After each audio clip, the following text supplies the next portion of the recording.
Salut à toi qui veux reprendre le contrôle de ta vie, ici c'est Zenrela et aujourd'hui j'ai un invité particulier, c'est mon pote Mohamed Koussa qui est le champion du monde de lecture rapide que j'ai connu grâce à mon ami Michel Wozniak et hier on était sur la radio, on était sur Énergie et alors aujourd'hui on va profiter justement, c'est levé tôt, il est 7 h du mat pour vous faire une petite vidéo et je voulais justement qu'il nous parle un peu de tout ce qu'il fait, donc de la lecture rapide, du mind map, des techniques de mémorisation, mais surtout que tu puisses nous expliquer, vu que moi mon truc c'est le stress, quel est le lien et quelle est la place du stress dans l'apprentissage et dans les techniques et dans les outils que tu utilises.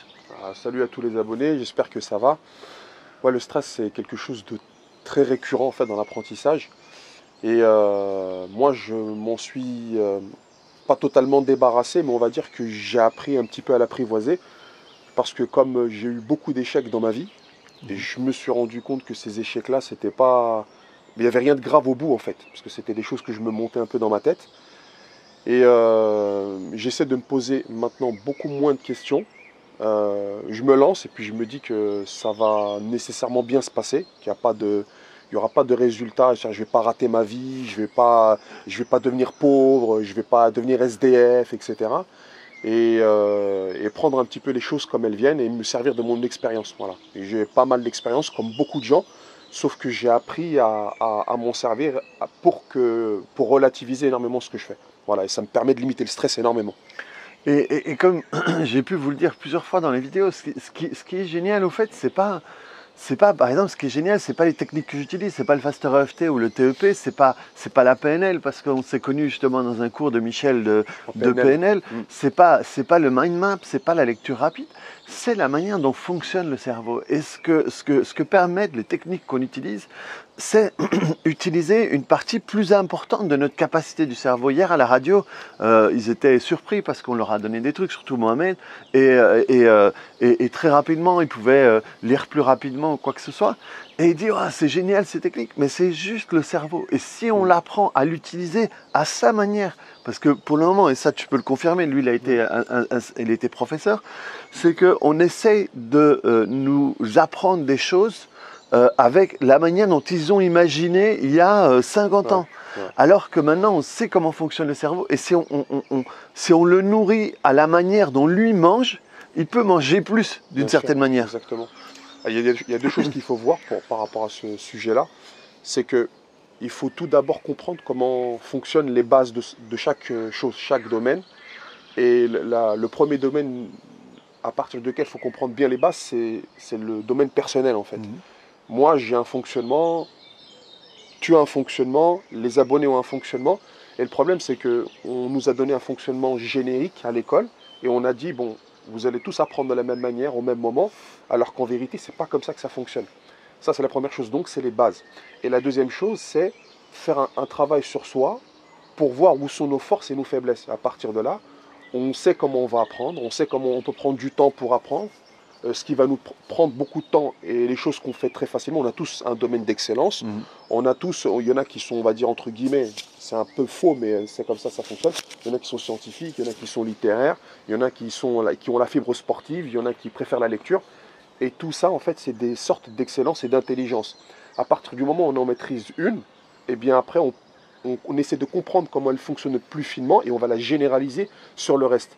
Et le piège dans lequel il ne faut pas tomber, c'est de regarder les autres qui réussissent avec leur propre fonctionnement et se dire « mais moi j'aimerais bien être comme lui parce qu'il a atteint un résultat qui est positif ». Ce n'est pas le bon point de départ. Le bon point de départ, c'est de dire « bon ok, dans ma vie, il y a des choses que j'ai réussies et des choses que je n'ai pas réussies. Qu'est-ce qui fait que je réussis ? J'étudie ça prend un petit peu de temps au départ, je l'étudie correctement, après j'en fais un process et après je peux le généraliser, l'utiliser dans tout ce que je fais, dans tout ce que je veux, mon boulot, le sport que j'aime, les relations aussi avec les gens, parce que ça fonctionne aussi. Ouais. Et c'est le présupposé qu'on utilise en PNL aussi, c'est tout ce que tu fais avant de faire quelque chose va déterminer la manière dont tu fais ce que tu fais. Donc je te la refais, hein. C'est tout ce que tu fais avant de faire ce que tu fais va déterminer la manière dont tu fais ce que tu fais. Et donc prendre ce boulot de préparation, c'est un peu comme quand tu peins chez toi, et tu passes des plombs à te faire chier à bien protéger tous les trucs. Eh bien, ça prend du temps, c'est chiant, mais par contre, ça te permet de gagner du temps. Parce que tout le monde qui s'est dit « ouais, je ne vais pas protéger », sait combien de temps il a passé à essayer de nettoyer ou à être embêté parce que finalement il y a des tâches. Ouais. Et faire ce boulot-là, de bien déterminer tout ce qu'il vous a expliqué, ça va te permettre par la suite d'aller plus vite, plus loin et plus haut. Et aussi, il y a un truc qu'il explique énormément bien, c'est la place de l'identité et de ce que tu penses de toi. Ouais, quand tu fais le truc, quand tu fais par exemple la lecture ou quoi que ce soit. Tout à fait. Quand on fait une activité, il faut se voir en train de réussir cette activité, cette action, ce sport. Il y a une étude qui a été menée auprès de sportifs qui se blessaient. Et on leur a demandé, qu'est-ce que vous voyez, quelle est la dernière image que vous voyez juste avant la blessure. Donc c'est une blessure au cours d'un match, au cours d'une compétition. Et la réponse la plus récurrente, c'était quoi? C'est « je me voyais en train de me blesser ». Et donc c'est ce qui a permis soit la blessure, sauf dans les cas où on ne maîtrise pas les facteurs, soit l'aggravation de la blessure. Et c'est pareil en fait, il y a des élèves là qui passent des examens, qui passent des concours, ils se préparent déjà à échouer.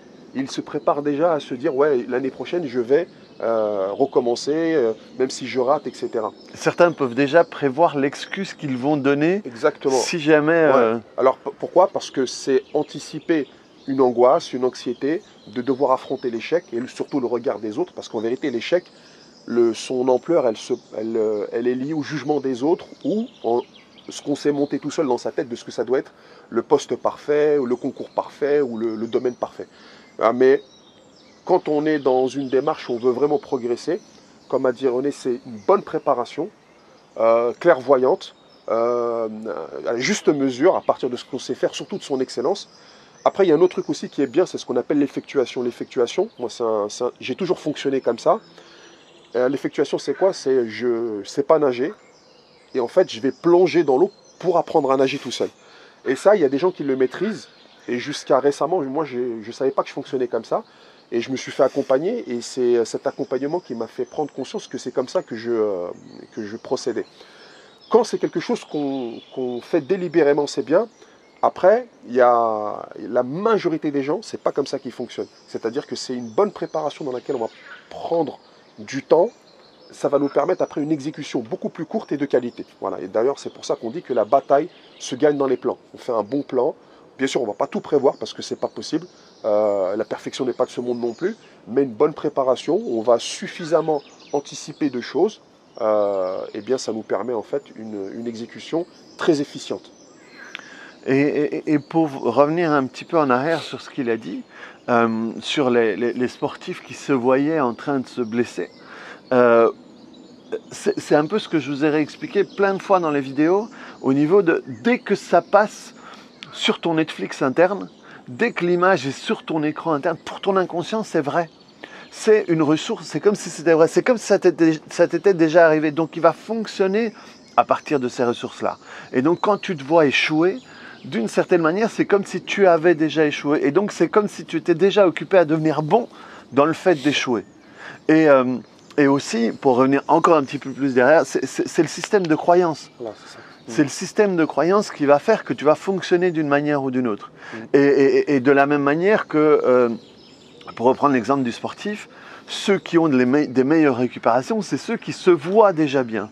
C'est ceux qui se voient déjà réussir, comme les tests qu'avait fait Tony Robbins par exemple, où il y avait des groupes, non c'est pas lui, c'est lui qui en parlait, mais c'est pas lui qui avait fait le test. Il voyait des joueurs de basket, je parle de basket parce que ce matin j'ai vu le résumé du Game 1 de la finale NBA, où ils avaient pris 3 groupes de joueurs, il y en avait un qui faisait rien, il s'entraînait pas, il faisait rien au niveau des lancers francs.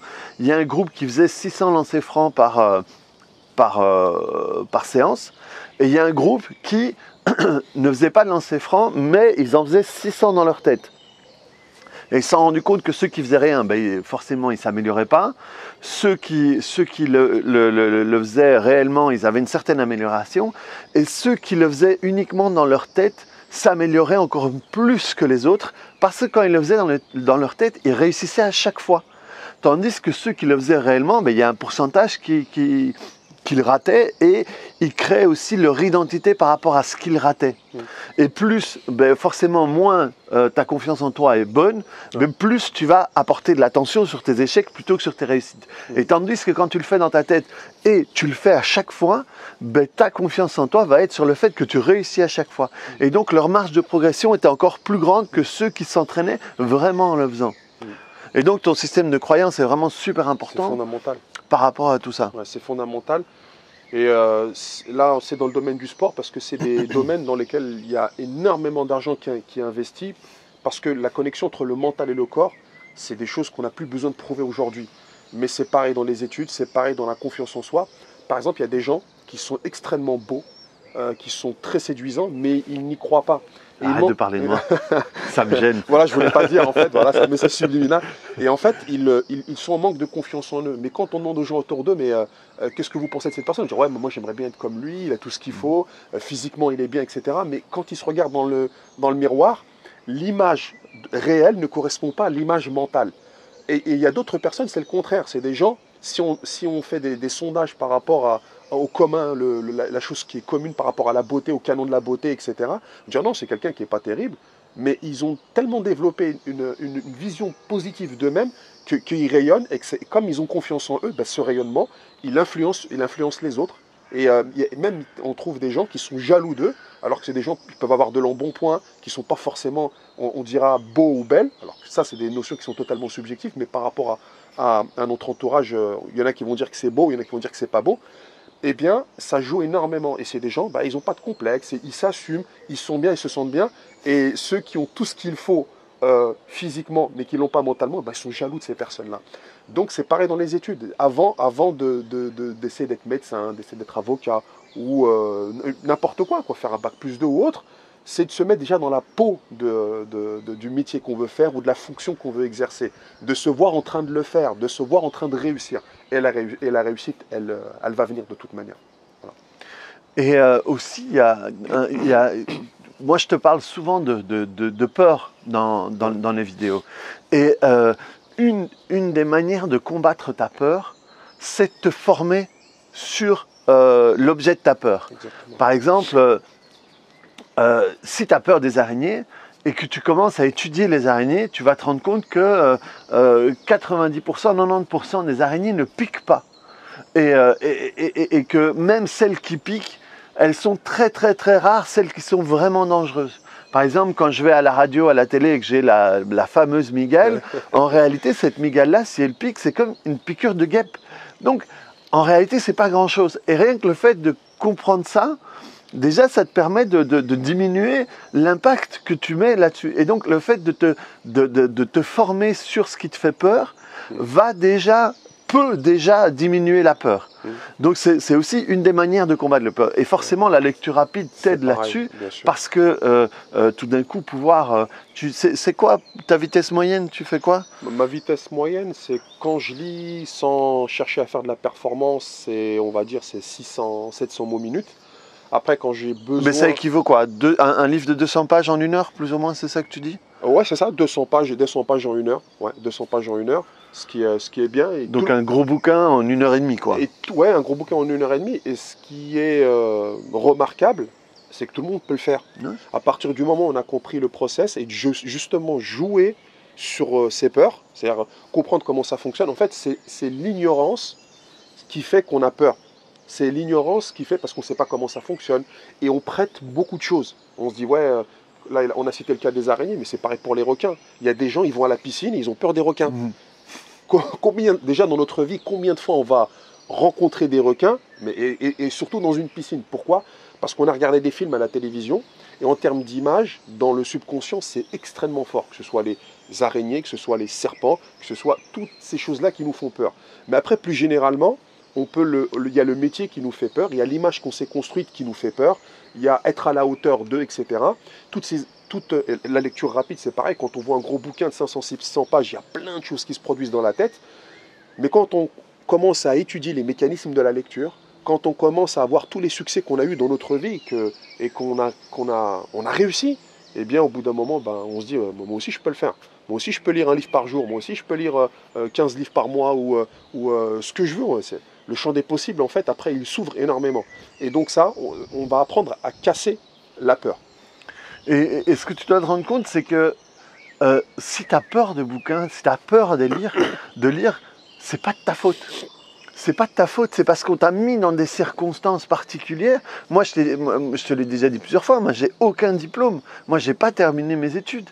Et maintenant, ben voilà, je donne des formations et je peux parler de ce qui parle, je peux énormément en parler aussi. Mais c'est juste parce que j'ai dépassé ma peur. J'ai dépassé la manière dont on m'a formaté à l'école parce que j'ai eu des échecs scolaires, je ne pourrais pas X ou Y.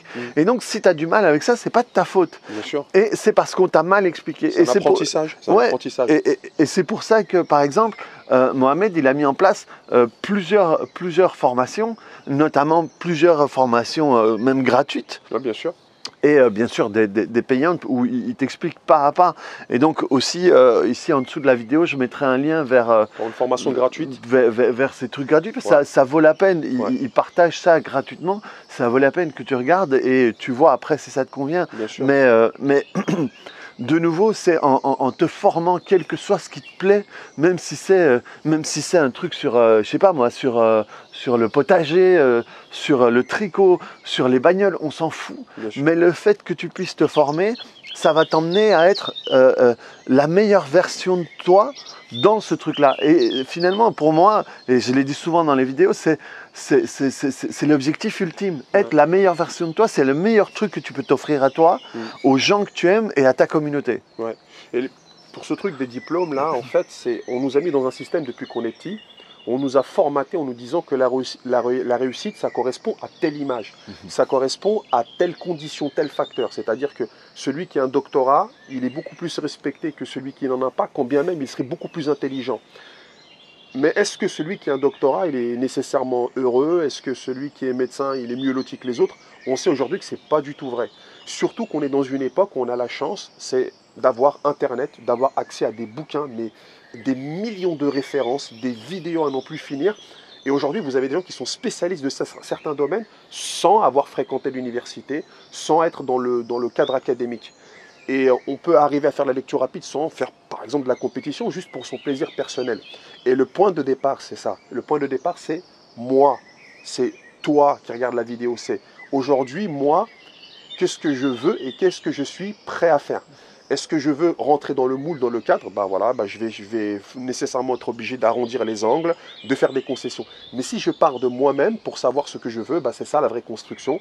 C'est ça le vrai bonheur que je suis en train de mettre en place pas à pas. Et tout nous est offert aujourd'hui, notamment grâce à Internet, pour pouvoir apprendre les choses dont on a besoin, pour pouvoir se faire accompagner. Il y a des gens qui ont atteint le succès, donc ils connaissent ce chemin-là. Il faut s'adresser à eux, leur demander des conseils. Ils ont souvent écrit des bouquins aussi, fait des formations, donc ne pas hésiter à y avoir recours comme nous on l'a fait. Et démontre-toi que c'est possible. C'est ça le truc, comme je te le dis aussi régulièrement.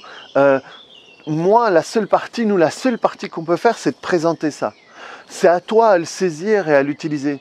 Parce que c'est à ce moment-là, tu sais, moi, j'ai pas de diplôme et tout ça. Et maintenant, je lis beaucoup plus rapidement que la plupart des gens avec qui j'ai été à l'école. J'ai appris beaucoup plus de choses que les gens qui ont terminé, qui ont été plus loin à l'école. Je suis beaucoup plus formé que la plupart des profs qui m'ont enseigné. Je suis beaucoup plus formé que plein de psys qui ont fait 5 ans d'années d'études. Mais simplement parce que je me suis formé et ça m'a plu. Et si je continue à regarder à un moment, moi j'ai choisi mon canal, j'ai choisi la vidéo qui était plus facile pour moi et pour étudier et pour communiquer. C'est beaucoup plus facile pour moi de te faire cette vidéo-là qu'écrire un article de blog, par exemple. J'ai juste trouvé le truc qui me plaisait. Mais à un moment, c'est le faire. C'est y aller. Et c'est ça qui est important. Tout à fait. Et c'est pour ça que chaque personne doit s'interroger sur ce qu'elle veut et trouver, entre guillemets, sa passion, la chose dans laquelle elle aimerait exceller, dans laquelle elle se voit bien, dans laquelle elle peut se construire, s'épanouir. Et de faire fi un peu de l'environnement, sans casser non plus les relations, parce que le but, c'est pas non plus de devenir ermite, sauf pour ceux qui ont ça comme objectif. Il y a toujours des gens qui ont ça en vue.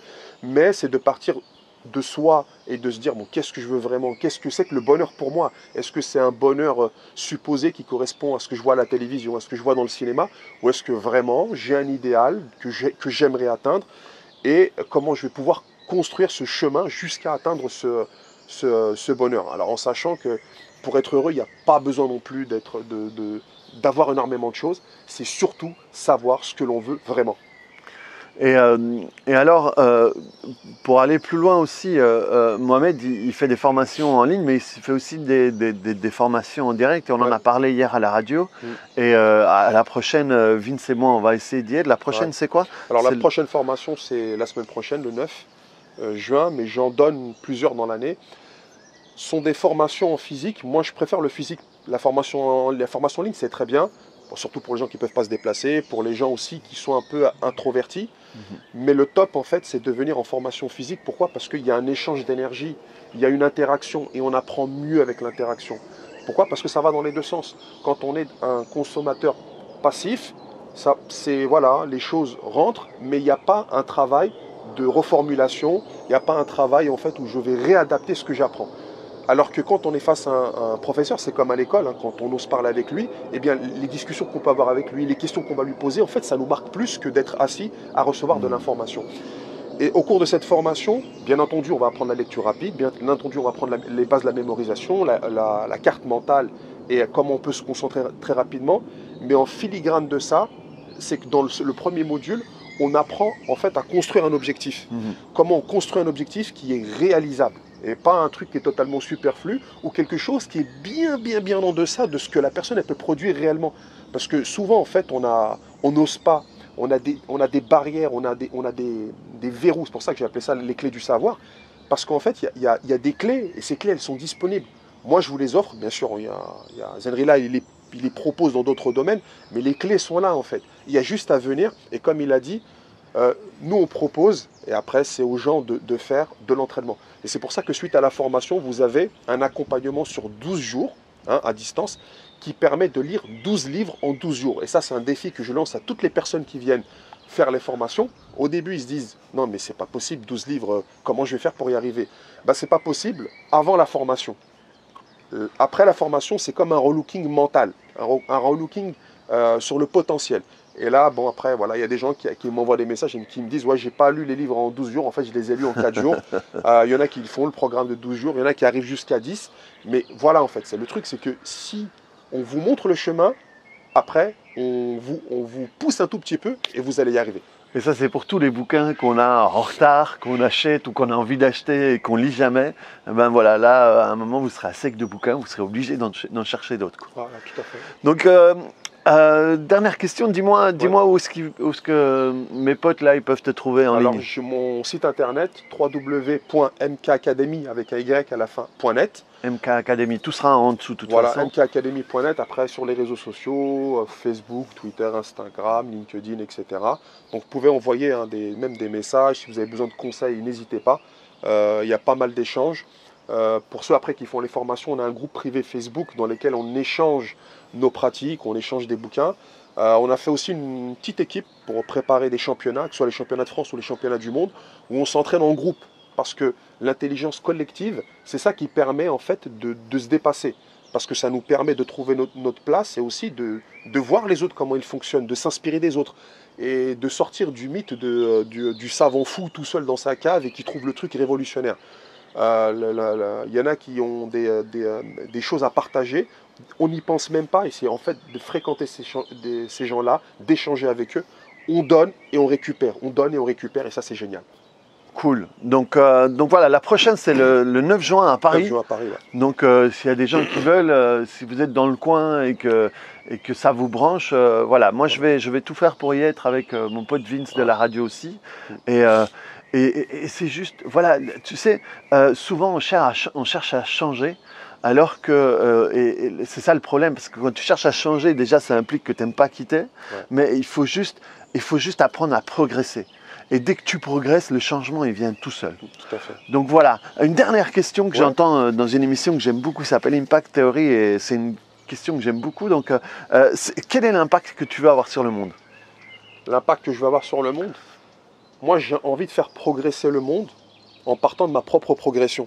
Mhm. Et ça, c'est quelque chose que j'ai toujours fait de manière naturelle et je m'en suis rendu compte au cours d'un accompagnement où on m'a dit, en fait, ta mission, c'est de prendre des gens, des individus, des groupes, de les faire partir d'un point A vers un point B pour le bien de tout le monde. Et c'est ça l'impact que je veux avoir sur le monde. Ma mission pour ce monde-là, c'est de me dire que le monde, il est tel qu'il est, mais ça fait un peu caricatural. Si moi, j'ai réussi à changer, ça c'est dans Rocky, ça. Ouais. Si moi, j'ai changé... C'est moi, j'ai réussi à changer. Tout le monde Tout le monde peut touche. changer. Rocky 4. Voilà. Mais c'est avec Dolph Lundgren. Ouais, Rocky 4. Mais il a raison, dans le fond. Il a raison. Et si... à l'échelle de l'individu, ça marche, en fait, on est tous les mêmes, on n'est pas différents. Si ça marche avec un individu, eh bien, ça va marcher avec tous les individus. Et moi, c'est ça ma mission. Cool, super. Merci beaucoup. Merci Je t'en encore prie, je t'en prie, merci. pour les Merci moments à toi. passés, c'était très agréable. Merci. Donc voilà, reprends le contrôle de ta vie par rapport à tout ça. N'hésite pas à mettre un petit clic sur le bouton j'aime, voir les autres vidéos, voir Mohamed, Mohamed Koussa, je vais mettre toutes les infos en dessous de la vidéo. Comme ça, tu pourras aller voir ses contenus, ils sont très intéressants, ils sont très chouettes, ils sont très cool et léger comme on aime le faire. Et puis voilà, reprends le contrôle de ta vie, bouge-toi les fesses et puis à bientôt dans une autre vidéo. Salut!